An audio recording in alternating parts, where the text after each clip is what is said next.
présente du fin fond de Limoilou, le Geek contre-attaque avec Éric Lajoie, Simon Boucher et à la mise en onde, le légendaire Mikey J. Oui, bonjour tout le monde. Nous sommes le samedi 28 décembre 2013 pour encore quelques instants. Vous êtes au Geek Contre-Attaque. Cet après-midi, le studio est extrêmement chargé. Mon nom est Simon Boucher. J'ai avec moi Philippe Jacques, notre pyrologue. Salut les geeks.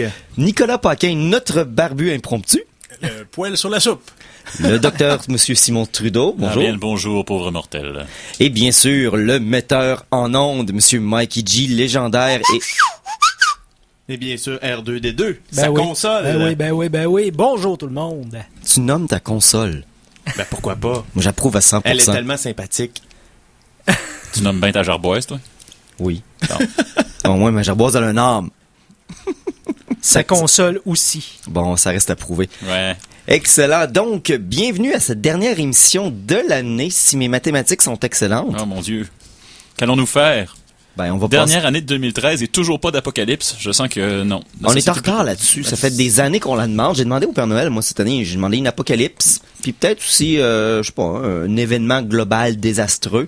Mais toujours pas de tornade de requins ou de tsunami de piranha. Ben quoi que cette année, c'est arrivé la tornade de requins. On l'a eu, le film... Oui, mais... Sharknado. Mais t'aurais dû demander à Krampus, le démon de Noël germanique. Peut-être qu'il aurait exaucé tes souhaits. Ah... Mais piranha tsunami, imaginez un tsunami qui s'effondre sur une ville puis tout le monde est recouvert de piranhas puis ils se font manger au fur et à mesure. Je pense qu'aux Philippines, il y a eu une attaque géante de piranhas récemment, là, fait que ton vœu est presque exaucé. Ouais, je lisais un texte justement qu'en Amérique du Sud puis en Philippines, plusieurs endroits où les piranhas se retrouvent, les changements climatiques augmentent leur procréation et leur nombre augmente dans leurs espaces habituels. Donc, c'est à suivre. Des piranhas et des méduses. Est-ce que c'est une véritable nouvelle ou est-ce que c'est une pure rumeur? C'est ce que nous saurons car nous allons voir maintenant les... C'est maintenant l'heure de vous informer. Voici les Geektualités avec Simon Boucher. Je vous ai entendu dire méduse. C'était pas du tout prévu, mais puisqu'on en parle, je vais en parler. Segway! Ce qui est le fun avec les méduses, c'est que l'acidité force l'éclosion de leurs œufs. Et présentement, l'augmentation de l'acidité des océans font que les autres créatures commencent à mourir et que les méduses commencent à se reproduire de plus en plus rapidement. D'ailleurs, l'Angleterre ont des gros problèmes de bancs de méduses autour de leur île. On a lâché le kraken! C'est exactement ça qui arrive dans ces moments-là. Bon Mais c'est juste un problème en vue d'une solution éventuelle. Je veux dire, ils font déjà des espèces de chips aux méduses séchées en Asie. Là, ça va s'exporter bientôt. Là, ça va devenir partout. Ça va être une denrée alimentaire. Un des délicieuse. Le 5e groupe alimentaire. Le Saint Graal alimentaire. Donc, si je comprends bien, l'acidité des méduses ne fait pas bon ménage parce qu'ils se reproduisent. Donc, ne pas manger les chips aux méduses avec un... Chip au vinaigre. Un chip au vinaigre. Sinon, ça va faire comme dans Gremlin puis ils vont se reproduire.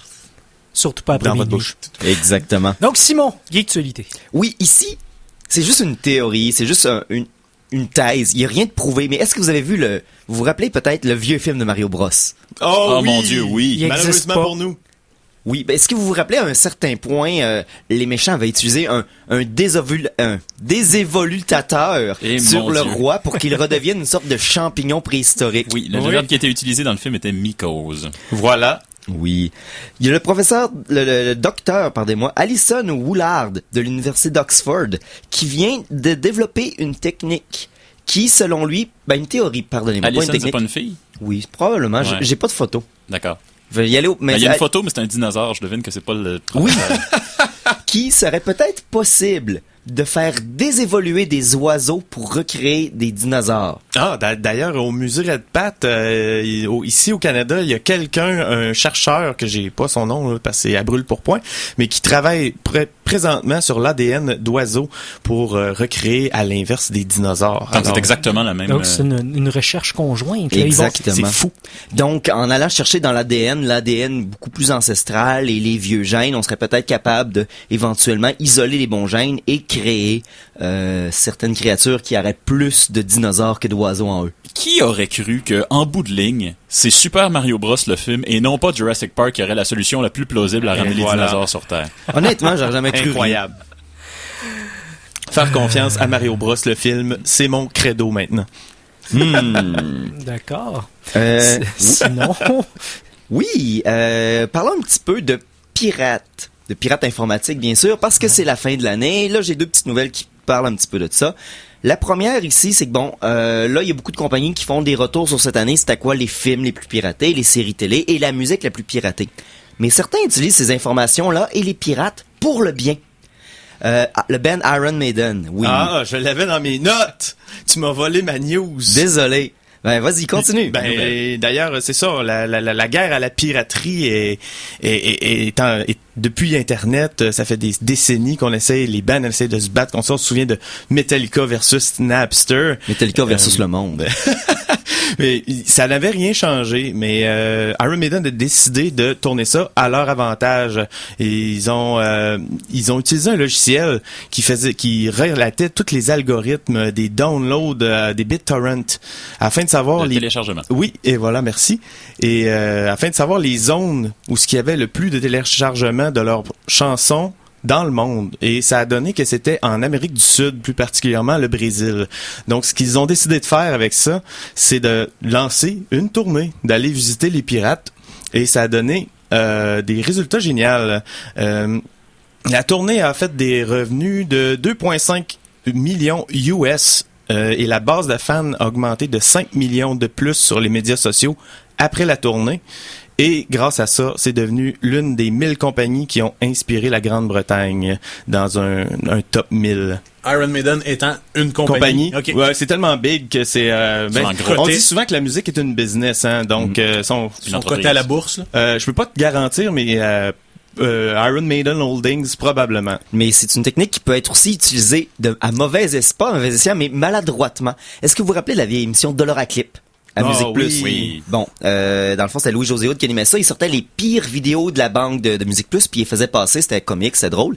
Et puis à un certain moment donné, il a sorti un vidéoclip. Ça, c'est une légende. Je sais pas si c'est vrai à 100%, mais les informations étaient quand même du site même de Dollar à Clip, fait que c'est peut-être vrai.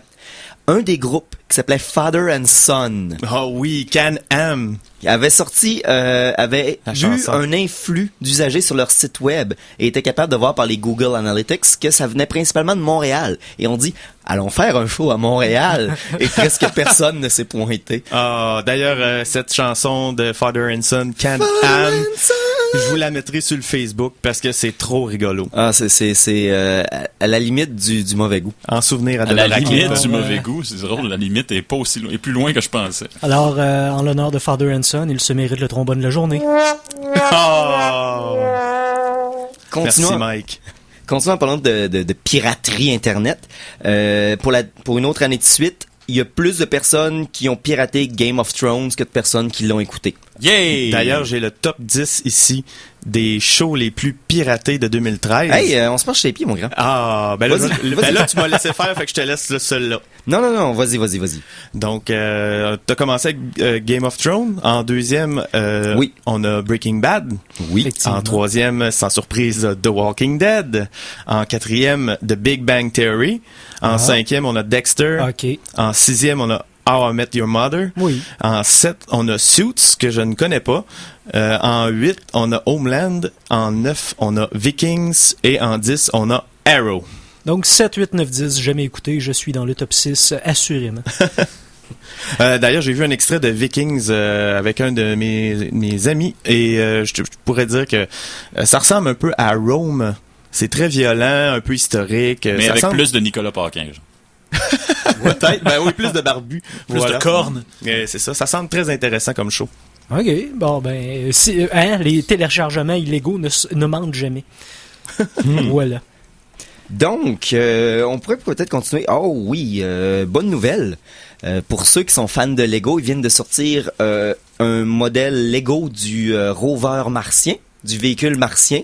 Wow, lequel Curiosity? Oui, Curiosity, effectivement. Et en plus, malheureusement, au même moment où que Curiosity commence à avoir des problèmes de roues, fait que moi, je dis qu'on leur envoie des sets de roues de Lego sur Mars. Ou on leur envoie des astronautes roux. Hein? Non. Ouais, trombone. Ben, des roues sur la planète rouge. Voyons. Oh. À la date, vous en avez chacun un. Il reste moi puis Simon puis Mike. Ouais, ça sent bien. On s'est déjà tout obliqué dans la même émission, fait que ça se pourrait. Monsieur Jacques, Oui. juste avant de m'embarquer ici, est-ce que vous pourriez me donner le nom de l'acteur qui jouait McCoy? Vite de même.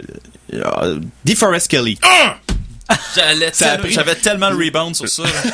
Oh mon Dieu. Voilà. Effectivement. Juste pour vous dire, Malheureusement décédé. un homme vient tout juste, c'est pas de Forest Kelly, malheureusement, c'est pas personne. Mais un homme, il y a une petite On a un danse en studio. téléphone qui sonne en studio. Il y a un homme qui vient de s'accuser lui-même d'être coupable. Il s'est proposé coupable d'avoir fait une fraude après avoir essayé d'avoir des financements pour un appareil qui s'appelait le McCoy Home Health Tablet, qui voulait faire une sorte de tricordeur médical miracle et demandait des fonds à des investisseurs et les a tous volés. Donc, c'était ma petite référence. Finalement, à... c'est juste une tablette avec WebMD dessus. Exactement. Mais il appelait ça un tricordeur, puis il a donné Il l'argent. s'est pas fait poursuivre par Star Trek en plus. Ah, ben, il a déjà fraudé des gens, fait que je pense Mais que... ça, c'était-tu un Kickstarter, un truc Non, de c'est financement? juste du financement traditionnel. Ah, ok. Parce que cette semaine, il y a quelque chose d'assez awesome qui est sorti sur Kickstarter. D'assez Philippe incroyable. Pardon, J'ai excusez-moi. partagé sur la page des geeks. D'ailleurs, c'est de la faute à Nicolas Paquin qui est ici en Mais studio. parle-nous-en, Nico. Ben, je sais pas si c'était dans tes plans, Philippe, d'en parler, Non, avec vas-y. une peut-être chronique nanar, mais écoute, le projet de film Kung Fury, écoutez, je pense que c'est tout ce qu'il y a de meilleur des années 80 créé Kung en Fu, 2013. nazi, laser, Voyage dans le temps. Voyage dans le temps. Écoutez, c'est Mais, comment le décrire de plus que Fantastico, faut absolument le incroyable. voir, sur la page des geeks. C'est un projet Kickstarter d'un film vraiment absurde un peu. Bon, ok, ceux qui connaissent Iron Sky, le film avec les nazis sur l'espace qui reviennent sur sur la Lune, là. c'est un petit peu dans le même genre de saugrenu-itude, mais J'aime ton terme. c'est avec un cop, un policier qui maîtrise le kung-fu et qui décide d'aller tuer le pire maître evil kung-fu au monde, c'est-à-dire Adolf Hitler. Tout ça. Tout le monde savait que c'était Adolf Hitler. Ben oui. Donc, Tout ça oui. dans le style visuel des années 80, là. On dirait une vieille VHS, ça. Mais avec les moyens des années 2000. C'est incroyable. 10, c'est À un moment incroyable. donné, Les effets vont être, il est ado de T-Rex.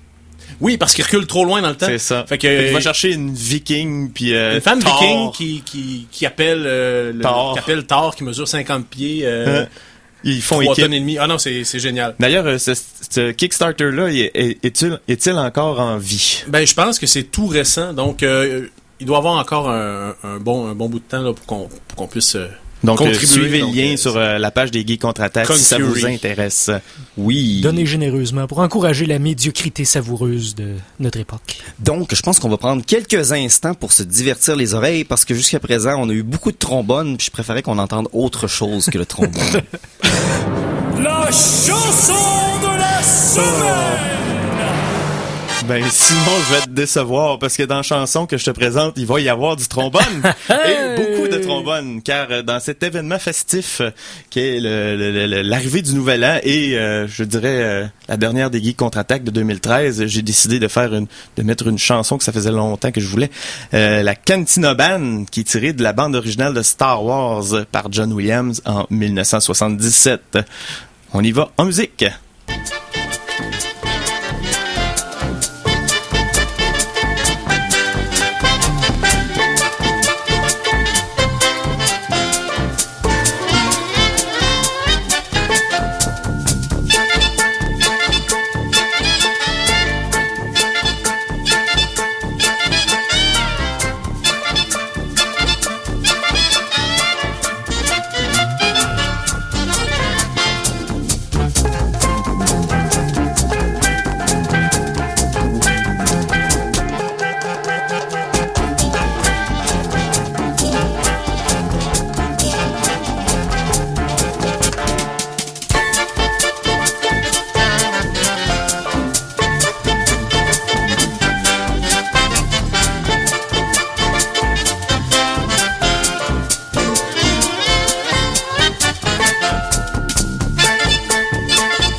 Ah, Nick Paquin me rappelait que le son de timbale rappelait étrangement le thème de Commando, qu'il va falloir que je vous mette un moment donné au Geek Contre-Attaque. Ça serait superbe. Le thème tout carabéique de Commando. Même si ça se passe pas dans les Caraïbes. Bon, je crois qu'il est le temps de parler du sujet de prédilection de tous les geeks de ce monde. Hein? Oui, ben, allons-y. Les otaries.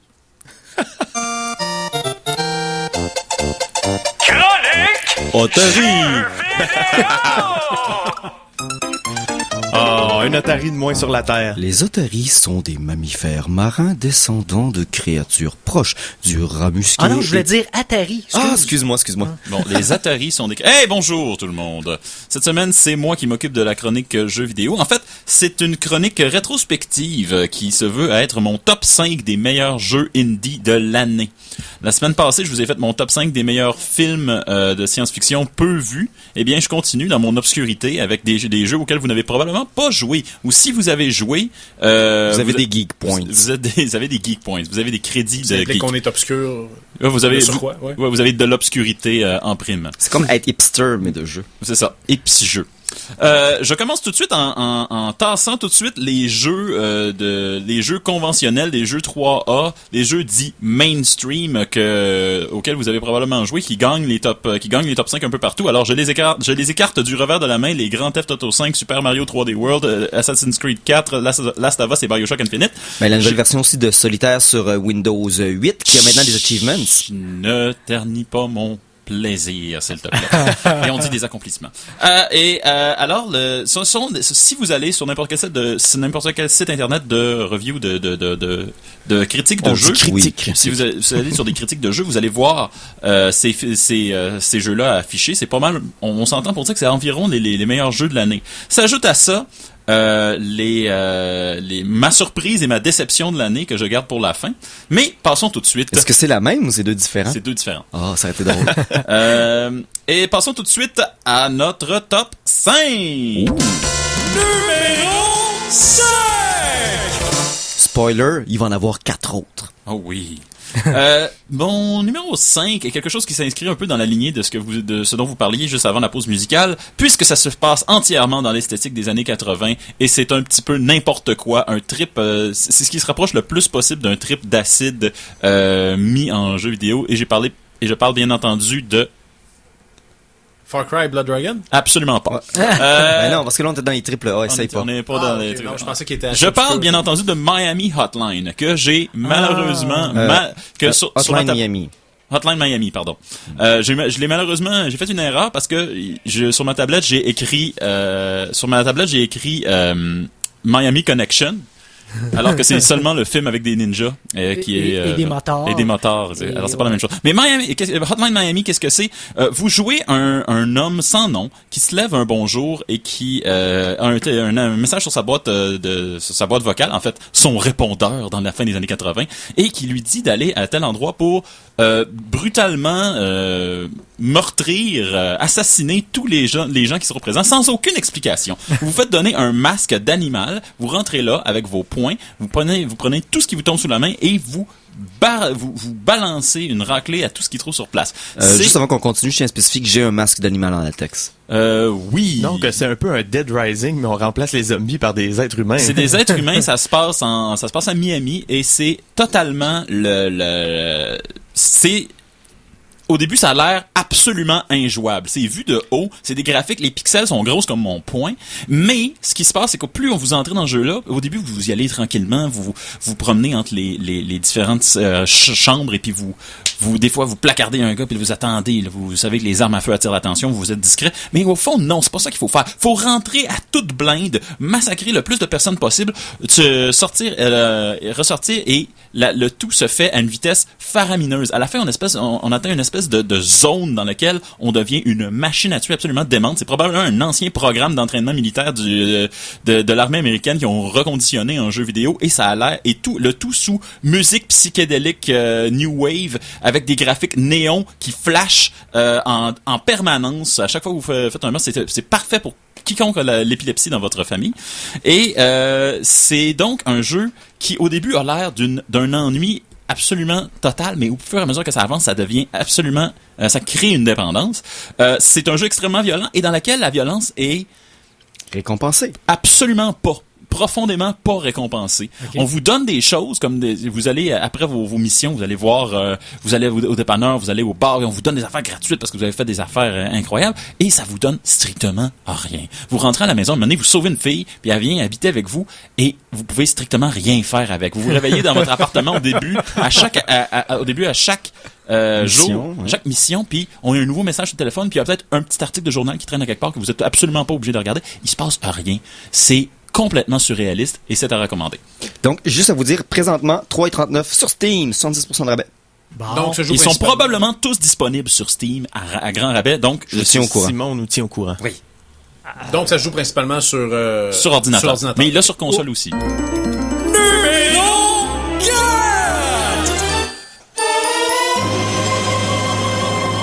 On parlait de graphiques laids et de pixels grosses comme mon poing. Eh bien, s'il y a un jeu qui est sorti cette année qui a battu Hotline Miami, c'est le jeu suivant qui se passe dans un pays non existant d'un ancien pays soviétique, peut-être un pays communiste ou quelque chose qui s'y apparente, qui s'appelle Papers, Please, dans lequel vous jouez sans doute le métier le plus trépidant jamais représenté dans un jeu vidéo. Il s'agit bien entendu C'est un simulateur de douanier communiste. un simulateur de douanier communiste.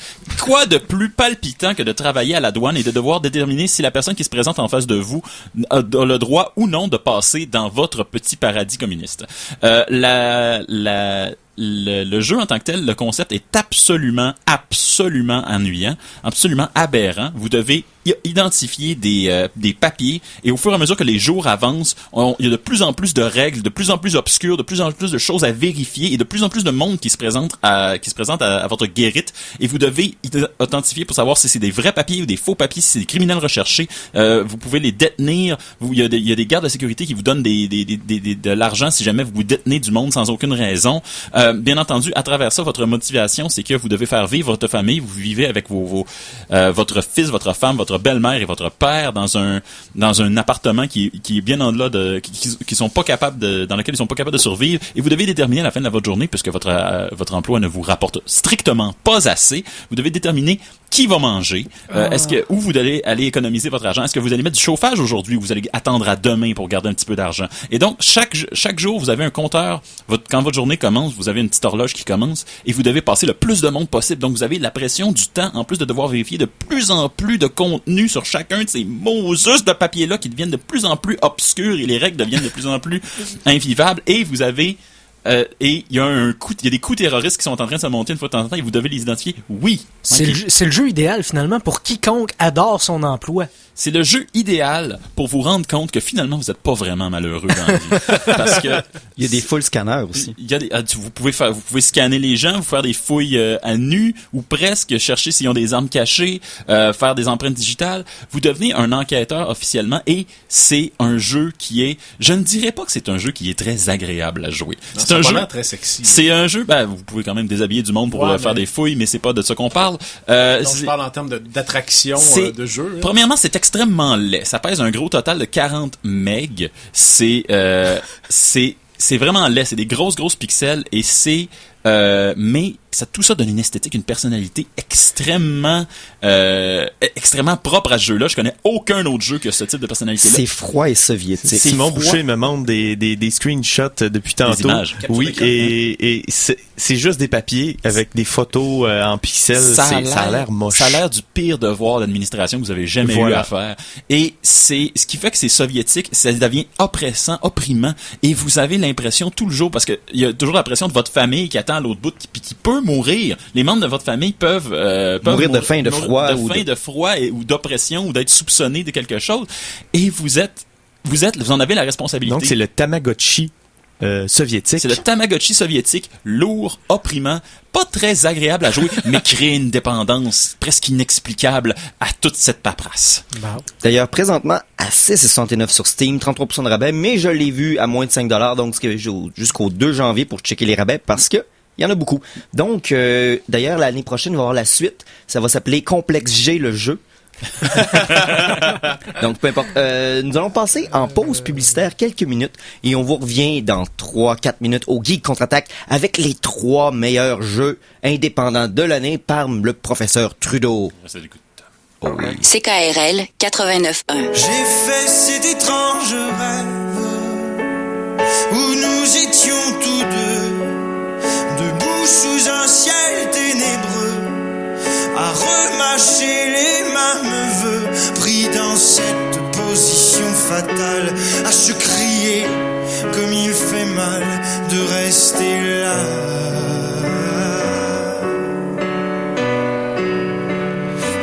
Rester là,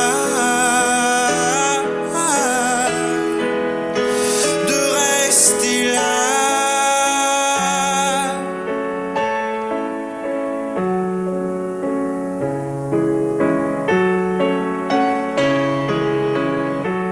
À se crier comme il fait mal, de rester là. Ah, c'est assez fast-paced. De rester là.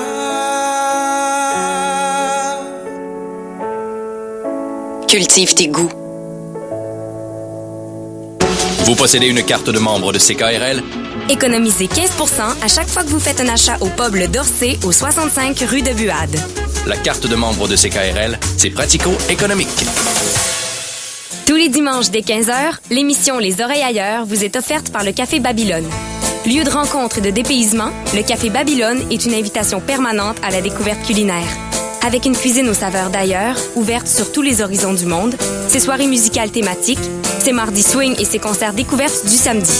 Le Café Babylone, laissez voyager vos sens. Au 181 Sévalier Est, cafébabylone.com. Maman. Ludo Lalu. Lily le lit. Oh, merci. Lucas le lira. Grâce à la lecture en cadeau, des milliers d'enfants défavorisés auront accès à un livre neuf, souvent pour la première fois de leur jeune vie. Achetez un livre jeunesse et déposez-le dans une boîte prévue à cet effet dans une librairie participante. À la Fondation pour l'alphabétisation, nous croyons que qui a lu, lira. Plus de détails sur la lectureencadeau.org. La Quincaillerie Saint-Jean-Baptiste est heureuse de s'associer à CKRL en tant que partenaire fidèle. Depuis plus de 100 ans, la plus grande des petites quincailleries s'implique dans sa communauté en offrant des produits adaptés aux besoins des gens qui résident au cœur du centre-ville.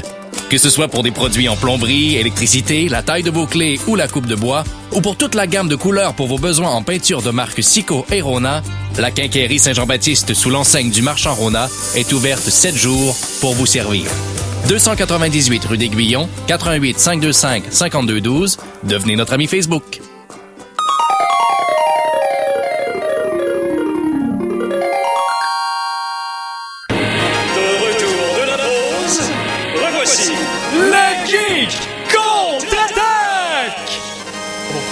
Multitude de Mikey dans mes oreilles. C'est comme un barbershop de Mikey. Tu m'as manqué, Mikey. Tu m'as tellement manqué. Moi, ce qui m'a manqué, c'est d'entendre le top 3 du prof Trudeau. Oui, parce que vous avez manqué la position 4 et 5. Honte sur vous. Allez sur le site, allez télécharger le podcast et reprenez ce que vous avez perdu. Pauvre public fou. Mais prof Trudeau. Oui, alors on avait vu avant la pause Hotline Miami et Papers, Please. Maintenant, nous sommes rendus... Ben là, ils n'ont plus de raison d'aller jouer le podcast. Oh, publicité ratée. Oh, mais enfin... Ils vont entendre ma voix suave. Mais vous pouvez aller voir la balado-diffusion des Geeks Contre-Attaque sur le site de CKRL, www.ckrl.qc.ca, à l'onglet Programmation. Vas-y, Simon. Plug. Alors, le numéro 3, c'est un jeu dont j'ai entendu parler la première fois il y a 4 jours. Quand t'étais en prison. La veille de Noël, exactement. Quand j'étais en prison et que je devais m'en sortir avant que les terroristes fassent sauter la bombe au Parlement. Mais,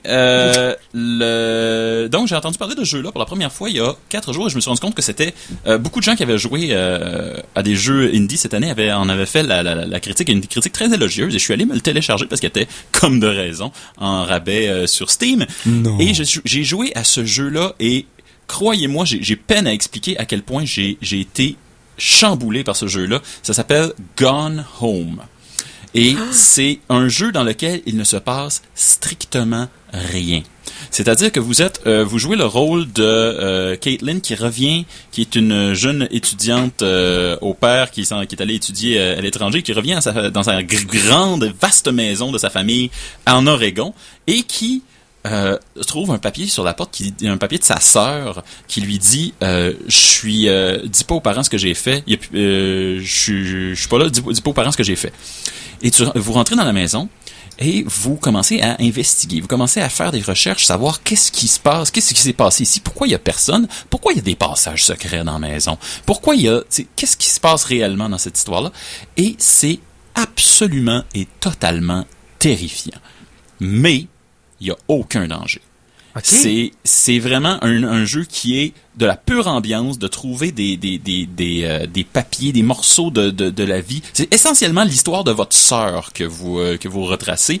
Je veux pas vous voler aucun punch, mais si je vous dis que le jeu est un mélange entre La vie d'Adèle et La maison de Poltergeist, ça vous donne une idée de qu'est-ce qui se passe réellement dans ce jeu-là. Et c'est à la fois terrifiant, c'est émouvant. Il y a un moment proche de la fin où j'ai eu une peur bleue mais pas une peur physique là, il y a quelque chose qui va m'arriver, ça va être terrible, mais une peur de oh non, il est en train de se passer ça pour vrai et je capote.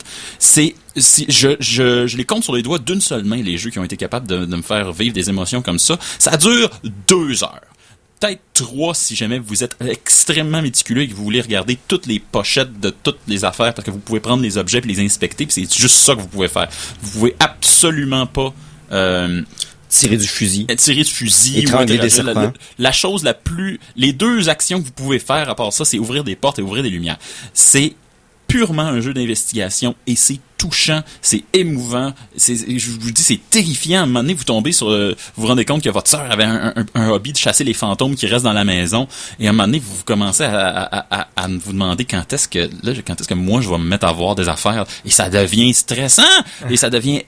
Tout le jeu devient de plus en plus émotionnellement intéressant. C'est extrême, c'est une histoire, hein, c'est linéaire, vous suivez une trame, c'est juste que vous interagissez avec le décor et c'est votre enquête qui mène le bal. C'est extrêmement recommandé. Ça aurait pu être mon jeu de l'année indépendant s'il n'y avait pas eu les 2 premiers. D'ailleurs, présentement 50% de rabais, 9,99 sur Steam. Numéro 2! OK, alors là, on rentre dans un territoire difficile. Parce qu'avec Gone Home et les 2 premiers, il a vraiment fallu que je jongle pour savoir lequel je préférais. Et en bout de ligne, j'ai opté pour celui qui, je pense, apporte quelque chose de plus pertinent. Mais j'ai quand même un que j'aurais mis au numéro 1 si ça n'avait pas été de ça. C'est Brothers, A Tale of Two Sons. J'en ai parlé à l'émission de l'année passée. On n'a pas encore changé d'année. Non. La semaine passée. Et c'est un petit jeu indépendant. Il est disponible sur console et sur PC. D'ailleurs, aujourd'hui, sur Steam, 70% de rabais. Mais je vous suggère de le prendre sur console parce qu'il vient avec une... Oh, d'ailleurs... Oui. Je m'entends plus, c'est pas grave. D'ailleurs, la semaine prochaine, sur le PlayStation Network, si vous avez le PlayStation Plus, les utilisateurs PS3 l'ont gratuit. Ah! Bon. Eh bien, vous allez l'avoir gratuit, ça va être excellent parce que je vous conseille de jouer sur console parce que la mécanique de jeu-là est très simple. Vous contrôlez 2 frères, un plus jeune et un plus vieux, qui ont entrepris, ça se passe dans une espèce d'univers fantastique. C'est un univers qui est tellement merveilleux, c'est un univers de contes de fées, mais de contes de fées trash, de contes de fées, pas des contes de fées gentils, des contes de fées qui dans lesquels les gens meurent et dans lesquels on perd tout ce qui est... C'est pas propre. Là. C'est pas propre. Et vous contrôlez chacun des boutons analogues, finalement, contrôle un des 2 frères. Donc, c'est pour ça que je vous suggère de jouer sur console, parce que... Ou sur PC avec une manette, parce que le jeu supporte la manette de Xbox 360 et d'autres Ça peut être une excellente idée. Alors, si vous avez les 2 analogues, vous pouvez contrôler chacun des frères indépendamment. Ça doit être dur sur le cerveau, ça scinde votre cerveau en 2, c'est vraiment génial. En plus que les 2 frères n'ont pas les mêmes habiletés, donc vous devez les positionner selon ce qu'ils sont capables de faire pour être capables de... Est-ce que la courbe d'apprentissage est... Vous avez des moments de total où votre cerveau refuse de coopérer. Vous comprenez plus ce qui se passe à l'écran, mais ça se replace. Et à la fin du jeu, vous êtes rendus des maîtres et les 2 frères sont coordonnés, on dirait un ballet. Ils vont ça va super bien. Mais ce qui rend ce jeu-là, en plus de de la petite ingéniosité de la jouabilité. Ce qui rend la chose totalement merveilleuse, c'est que cette histoire-là, c'est une exploration des thèmes de la famille et avec tout ce que ça implique, la perte des êtres chers, les différents dangers pour une famille. Qu'est-ce qui met en danger une famille dans un jeu? C'est une belle exploration et véritablement, j'en ai parlé la semaine passée, mais je dois en reparler aujourd'hui. La fin, mes amis, quelle fin! Sérieux, cette année, on a eu le droit à des merveilleuses fins de jeux vidéo, ce que je trouvais qui était rare, de plus en plus rare. On en avait fait une chronique l'année passée de ça, mais une fin admirable où on vous demande de faire quelque chose qu'on vous avait jamais fait dans un jeu vidéo et c'est prenant, c'est agrippant à la fin de ce jeu-là. Encore une fois, c'est un jeu qui se complète en une soirée. C'est 4 heures de jeu, ben assez, peut-être 5, si vous restez pris dans certains des puzzles qui impliquent les deux frères. C'est essentiellement un jeu de puzzle. Mais si vous vous rendez jusqu'au bout en une soirée, vous allez avoir l'impression que ce jeu-là a duré 10 ans, alors qu'en fait, ça a été quelques heures à peine. Vous avez passé à travers des épreuves avec ces deux frères-là et à la fin, vous les connaissez. Et vraiment, là, vous passez à travers différentes places, des endroits que j'ai jamais vus moi dans un jeu vidéo. Par exemple, à un moment donné, vous arrivez au site d'une bataille de géants où c'est vraiment des géants de type germanique, gigantesques. Ils sont tous morts et ils bloquent le chemin. Alors vous devez leur tasser des bras, tasser des mains pour que les deux personnages avancent. Faut bouger des bouts de géants. Faut bouger des bouts de géants morts. Des fois, faut tourner, faut s'arranger pour que la flèche fasse un pont. J'ai jamais vu ça dans un jeu. C'est trash, mais c'est tout fait à bon enfant. Il y a jamais de moment dans le jeu où, en fait, il y a un moment dans le jeu où vraiment on brise le moule de l'innocence. Là, où on se rend compte, OK, là, on met l'innocence dans la balance. On met l'innocence dans la balance, c'est ça. C'est bon.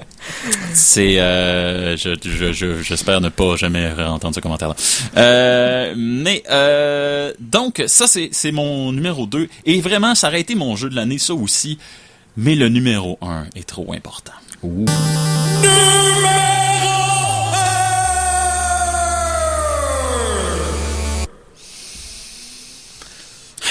Bon, c'est solennel. Oui, il faut prendre un grand respire, mesdames et messieurs. Tout à l'heure, on vous avait dit que, en parlant de Papers, Please, c'est un jeu qui vous fait apprécier votre travail. Eh bien, si vous voulez un jeu qui va vous encourager à briser le contexte de votre travail, à briser tous les cadres, tous les moules dans lesquels on vous a rangé. Pas de joke sur les moules, Simon. Mais c'est tellement des créatures marines agréables. Après, si vous avez un jeu qui vous permet d'explorer vraiment il fait des moules avec ses mains en ce moment. D'explorer vraiment la liberté dont on dispose dans un jeu vidéo, eh bien, vous ne pouvez faire mieux que Stanley Parable. La parabole de Stanley, dans laquelle vous incarnez Stanley. Un employé de bureau. Quelle firme? On sait pas. Quel job? On sait pas. Tout ce que vous avez besoin de faire toute la journée, c'est que Stanley est devant son ordinateur, reçoit des commandes et appuie sur des boutons. Ce qui est ironiquement, mais avec le recul totalement à propos, la même exacte chose que les joueurs de jeux vidéo font. Et donc, soudainement, un jour, il se présente au bureau et il n'y a plus personne au bureau, il ne reçoit aucune commande sur sa console. Lui vient alors l'idée saugrenue de sortir de son bureau.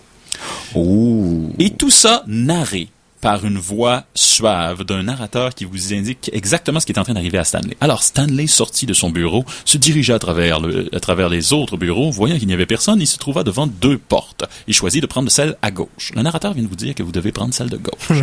Est-ce qu'on peut prendre celle de droite? Vous pouvez, et non seulement vous pouvez, on est sacrément tenté de le faire. Vous êtes sacrément tenté de le faire.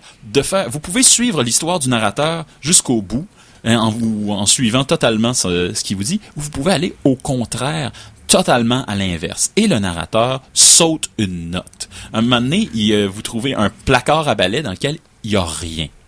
Il n'y a strictement rien. Vous ne pouvez pas interagir avec rien. Vous pouvez pas faire quoi que ce soit. Mais vous restez dans le placard à balai et le narrateur commence à s'impatienter. Et soudainement, il commence à faire des spéculations sur vous. Pourquoi vous êtes obsédé par le Moses de placard à balai? Qu'est-ce qu'il y a de si intéressant là-dedans dans votre placard à balai? Pourquoi vous n'en sortez pas? Et vous rendez compte que vous êtes juste là pour le faire suer, ce narrateur qui veut dicter votre vie. Donc, on brise le 4e mur d'une certaine façon. Là. Vous brisez le 4e mur, mais tentez si bien. Parce que c'est un jeu où compléter le jeu, c'est rien. C'est 10 minutes. Mais si vous partez dans toutes les autres possibilités qui vous sont offertes, il y a quelque chose comme 21 fins. Et il y en a une de ces fins-là dans laquelle... Tu ne diras pas. Non, il y en a plein. Ils vont loin, les fins. Et il y en a une dans laquelle, à un moment donné, le narrateur... C'est pas juste la fin, là, c'est vraiment tout le parcours du jeu. À un moment donné, le narrateur arrête le jeu. Il dit, là, on va arrêter de jouer à ça. Ça, de toute évidence, ça t'intéresse pas, mon jeu. Tiens, on va jouer à Minecraft. Fait qu'il part à Minecraft. Fait qu'il se retrouve avec Stanley dans Minecraft. Puis, à un moment donné, il dit, ouais, là, tu t'aimes ça, hein? C'est le fun, hein? Tu peux rien faire. Bon, ok, on va faire un autre jeu. Et il part Portal. Tu te ramasses dans Portal. T'es Stanley, puis t'es dans Portal. Puis à un moment donné, il dit, tout ça m'a donné une idée, j'ai inventé mon propre jeu, voici un bébé, voici un feu. Voilà un poster de bébé qui s'en va se garocher dans un feu, vous devez l'arrêter en appuyant sur un gros bouton rouge en plein milieu de la salle. Et là, tu commences à faire ça, puis là, le bébé commence à reculer, puis là, il ravance. Il faut que tu le recules. Et donc, c'est un jeu super répétitif. Il dit, parfait, vous allez comprendre où je veux en venir au bout de 4 heures de jeu. Alors là, vous avez le choix de jouer pendant 4 heures ou de laisser le bébé brûler. Et c'est un vrai choix, et ça donne des options différentes. Dis-moi que t'as essayé le 4 heures. Ouais. Je suis allé le voir sur YouTube. Je suis faible. Et donc, Stanley Parable pose vraiment la question de jusqu'à quel point on a du choix dans les jeux vidéo. C'est pas sa première sortie, c'était un mode sur Source, je pense, précédemment, c'était un mode d'un jeu qui existait. Mais là, il a été refait, et là, c'est vraiment son propre jeu. Allez jouer à ça. Encore une fois, la majorité des jeux dont je vous parle aujourd'hui, c'est des affaires qui vont durer 2-3 heures et il y a des accomplissements totalement bidons avec Stanley, comme jouer pour la totalité d'un jeudi, ou arrêter de jouer pendant 5 ans puis rejouer, ça vous donne un accomplissement. C'est des choses complètement j'ai goût de dire, utiliser le terme suremployé, méta, mais ça vaut la peine juste pour l'espèce de koan, l'espèce de haïku que ça vous permet de faire. C'est mon jeu de l'année indie. Présentement, 11,24 au lieu de plus cher que ça, qui est 15$ sur Steam, mais ça devrait descendre encore parce que celui-là, il y a des hauts et des bas. Je l'ai vu plus bas que ça cette semaine. Donc, on va s'absenter quelques minutes pour une autre, oui. Un autre, ouais, oui. Oui, un autre, oui. La chanson de la semaine 2! La chanson de la semaine 2, le retour du fils de la vengeance. Qu'avez-vous, Monsieur Jacques? On a parlé de heavy metal tantôt, on a parlé de jeux vidéo juste à l'instant. Mélangeons les deux plaisirs. Donc, j'ai pour vous le thème de Duke Nukem, performé par Megadeth sur le trame sonore Music to Score By. Et ça date de 1999. Mikey, let's go. On se revoit dans quelques minutes.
It's time to kick ass and chew bubble gum. Temps de botter des derrières et de... Manger de la la gomme gomme. ballon. Voilà.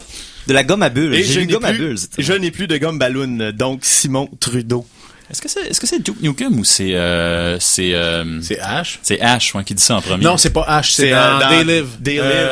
Oui, c'est Invasion Los Angeles avec Roddy Ah, Piper. c'est ça. Excellent Pardon. film, allez voir C'est ça. d'ailleurs très très à propos. Avant de céder le micro à la cause telle que défendue par Nicolas Paquin, qui se demande franchement de quoi je parle, j'ai des mentions honorables et des Déshonorables. éléments surprises de l'année pour les jeux vidéo. Premièrement, il faut que je parle de ma mention honorable qui s'est pas ramassée dans mon top 5 pour la simple et bonne raison qu'elle est pas sortie cette année, mais à laquelle j'ai joué pour la première fois cette année et dans laquelle je suis tombé comme la majorité des gens qui ont joué. C'est FTL, Faster Than Light. Ah oui, ben il est sorti l'année passée, puis là l'expansion va sortir dans une patch gratuite d'expansion sort très bientôt. J'ai hâte, j'ai tellement mis d'heures dans ce jeu-là. C'est incroyablement. Simon, combien ça coûte? Ça coûte 2 keks. Ça coûte vraiment pas cher. Je l'ai acheté pour $1. Et vraiment, c'est Faster Than Light. Si vous aimez les simulateurs spatiaux, Faster Than Light, c'est superbement bien construit. Il est présentement à 4,90. C'est vraiment génial. Rapidement, pour pas juste du côté indie, mais du côté général, j'ai quelques petits prix à décerner, les Trudeau d'or. Commençons par la surprise de l'année. Commençons par personnage masculin de l'année. Moi. Oui, en fait, vous, tel qu'incarné par Big B Wolf dans le jeu de Telltale Wolf Among Us. Ça, c'est vraiment mon personnage masculin. Là, je pense qu'il y a juste un épisode de sortie. Il y a juste un épisode de sortie et déjà, je pense qu'on a un futur classique du jeu vidéo puisque, effectivement, le personnage de Big B Wolf, c'est un monde dans lequel ce sont tous des personnages de contes de fées. C'est comme s'il y avait un quartier... La petite Sally Millis, la petite conte de fées. La petite conte de fées. Et vous jouez Big Bad Wolf, donc Big B Wolf, qui est vraiment un personnage ultra mémorable. Personnage féminin de l'année, Elizabeth de BioShock Infinite. C'est vraiment le personnage... Moi, ça a été mon coup de foudre de l'année. Je ne peux pas passer outre ça. J'ai absolument adoré ce personnage-là. J'étais sur le cheval de savoir est-ce que je donnerais la palme à Ellie de Last of Us, mais Elizabeth à la fin m'a semblé plus mémorable. J'ai eu beaucoup plus de fun, spécialement quand elle atteint son espèce de stade de toute puissance à la fin. D'ailleurs, BioShock Infinite sera un jeu gratuit dans le mois de janvier pour les abonnés PlayStation Plus. Ouh, on pourrait quasiment croire qu'ils nous subventionnent avec le nombre de plats qu'on leur fait. Je sais. Ensuite, surprise de l'annannée. Je vais être obligé de l'écrire, de le dire comment il est écrit. Final Fantasy XIV nouvelle édition ne suce pas. Effectivement, il semblerait qu'il ne soit pas poche. Contrairement à tout ce qui a été annoncé, la première version de Final Fantasy XIV en ligne avait été absolument dévastatrice. Ça fait chuter les actions de Square Enix, de Squeenix de façon catastrophique. Tellement qu'ils ont détruit l'univers en jeu. Oui. Et ils sont servis de cette destruction-là pour faire l'histoire de la suite. Effectivement. Ce qui est quand même à propos. Et finalement, déception de l'année. Ouh, eh bien, c'est mieux d'être moi. Il faut dire que c'est un petit peu toi, Simon, mais t'es un petit peu partout. Yeah. L'industrie rend ça très facile de prendre une déception de l'année parce que maintenant, il y a des déceptions qui font que tout le monde sont vraiment déçus et il y a les déceptions de l'année qui font que tout le monde intente des poursuites judiciaires. Et cette année, c'est Alien Colonial Marines qui a eu cet honneur parce que il y avait eu une bande-annonce absolument incroyable de Alien Colonial Marines et ça a été un jeu monumentalement un flop au point où Sega a dû se défendre même je pense qu'ils ont concédé à la fin que le jeu tel qu'il était, que la publicité était une publicité mensongère qui ne représentait pas ce qu'il y avait eu dans le jeu. C'est une autre mauvaise histoire de sous-traitance abusive aussi. D'ailleurs, j'ai une petite surprise de l'année. La mienne serait que, enfin, l'industrie a écouté les fans sur Internet avec le débat PS4 versus Xbox One. Il y a eu des choses que les compagnies ont reculées. Donc, c'est peut-être un départ vers quelque chose de bien. Oui, mais tu viens mettre un bémol. Oui, parce qu'on a perdu des choses. Il y avait des choses extrêmement intéressantes dans ce qu'ils ont enlevé sur la Xbox One, que j'aurais aimé ça que l'industrie se dirige. Mais bon, c'est un débat pour une autre fois. L'opinion des fans n'est toujours pas la meilleure. Je sais. Et voilà. Pas toujours la meilleure. Oui. Voilà, merci. Pensons au débat. Oui. Sur ce, je passe le micro à mon autre co-animateur. Et oui, alors, voilà. Pourquoi pas? Pas besoin d'être Hercule pour réaliser 12 travaux. Voici Nicolas Paquin. Wow! Mais qu'est-ce que ce thème grandiose! Bon, les geeks de cinéma ont reconnu le thème de Pacific Rim, mon film de l'année, si tant qu'à faire des rétrospectives. Mais ouais, non, c'est ça. En tant que tel, je viens m'incruster dans les geeks, car habituellement, cette chronique-là a lieu dans le show du retour le mercredi soir. Mais incruste-toi tel un crustacé. T'aurais pas pu mieux dire, Simon. Écoute, la chronique des 12 travaux, ben, peut-être vous faire un peu l'historique des 12 travaux. On écoute les ciné cadeaux. Ouais, alors, les 12 travaux, bon, tels que comme Astérix ou Hercule, c'est une série d'épreuves que dans un but de vouloir se sortir de la sédentarité ou devenir un dieu. Ou de devenir un dieu, peu importe, l'un des deux. On a décidé, moi et Mikey, initialement, on a décidé de s'auto-challenger, mais c'est ouvert à tout le monde, en fait. C'est un défi de se remettre en forme pour commencer. Puis voilà, c'est un chercher différent. La motivation chez quelqu'un d'autre aussi, là. Oui. En poussant l'autre. Se donner des excuses. Ah. C'est ça. Puis en regardant l'autre, dire, ben finalement, pas d'excuses, on le fait. Donc, 12 semaines, 12 travaux, 12 exercices différents. 12 pas game. 12 bonnes 12 pas game, parce que pour à la 2014. oui, parce qu'à la base, c'est un gros t'es pas game. Donc, tous les sports les plus saugrenus, les activités les plus qui peuvent le ridiculiser le plus. Par exemple, on s'oblige. Yoga, qu'est-ce que vous avez fait à date? On s'oblige à le faire. Alors, on a commencé tête première dans du spinning. C'était très très souffrant, mais je pense que la plupart sont assez souffrantes parce que j'ai entendu. En fait, c'est le constat qu'on fait jusqu'à maintenant. Tous les défis, tous les challenges qu'on reçoit ou qu'on se donne, on en ressort avec une souffrance physique, mais un bien-être psychologique énorme. Alors, on a mal à chaque semaine à une partie différente de notre corps, c'est génial. Que vous saviez même pas qu'elle existait. Alors c'est ça, dans le fond, c'est pour les, tu sais, pas vraiment de geek de sport parce que ça existe pas vraiment dans le monde geek, mais ouais, c'est ceux qui collectionnent les cartes de sport. Ben tu vois, nous autres on essaie de geekifier ça, comme dirait peut-être Monsieur Maheu, la gamification, de rendre les choses ludiques. Donc le fait de se challenger comme ça, ben ça. Je pense que vous avez créé une page Facebook pour ce justement, défi-là. on a créé une page Facebook pour ceux qui veulent se joindre dans notre délire physique, notre délire masochiste, puis ou tout simplement nous envoyer des défis qu'on va D'ailleurs, accepter ce et relever. lien-là, je vais le mettre sur la page Facebook pour vous aider, vous les geeks, à vous désédentariser et ou de mieux prononcer. Qui sait? Et voilà. Donc Alors, c'est aussi simple que ça. Puis ceux qui veulent se joindre, ben plus on est de fous, plus on sue. Oui, à date on a fait du spinning, de l'aquaforme, du hot yoga, du jiu-jitsu brésilien et du ski de fond, tout simplement. Est-ce que c'était du ski de fond brésilien? Non, c'était du ski de fond québécois. Val-Bélérien. C'est ça. Mais bref. Alors, donc, ça ressemble à ça, les 12 travaux. Tout le monde est le bienvenu. Joignez-vous ou riez de nous, mais encouragez-nous. Voilà. Et l'émission qui suit se nomme Tout Feu, Tout Flamme. Donc, c'était notre dernière pour cette année. On se retrouve la semaine prochaine. Prof Trudeau, merci beaucoup. Ce n'est que nos revoir, mes frères. Nicolas Paquin, merci d'être passé en studio. Ben, vous aussi. Philippe Jacques, merci une fois de plus. Toujours un plaisir. Mikey, vous êtes un dieu. Ayez de l'excès dans vos perfections à tous. Mon nom est Simon Boucher. Je vous souhaite une excellente semaine et on se revoit la semaine prochaine. Bonne semaine les geeks.